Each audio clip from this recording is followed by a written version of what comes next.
Praise the lord. ఈరోజు దేవుడు ఇస్తున్న వాగ్దానం ఏంటి అంటే, భయపడకుము, నేను నీకు సహాయం చేసేదనని చెప్తూ మీ కుడి చేతిని పట్టుకొనుచున్నాను. భయపడకుము, నేను నీకు మేలు చేయుట యందు ఆనందించుచున్నానని దేవుడు సెలవిస్తున్నాడు అనమాట.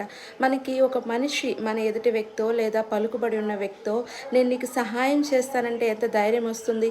మనలాంటి సామాన్యులు ఎవరైనా సహాయం చేస్తానని చెప్పారనుకోండి, అంతగా ధైర్యం అనిపించదు. కానీ ఒక పేరు ప్రఖ్యాతిగాంచిన వ్యక్తి, లోకంలో ఒక స్థాయి ఉన్న వ్యక్తి, ఉదాహరణకి ఎమ్మెల్యేనో సీఎంఓ, ఇలాంటి వాళ్ళు నీకు తప్పకుండా సహాయం చేస్తా ఉన్నప్పుడు ఏదో ఒక చోట నమ్మకం బాగా బలపడుతుంది కదా.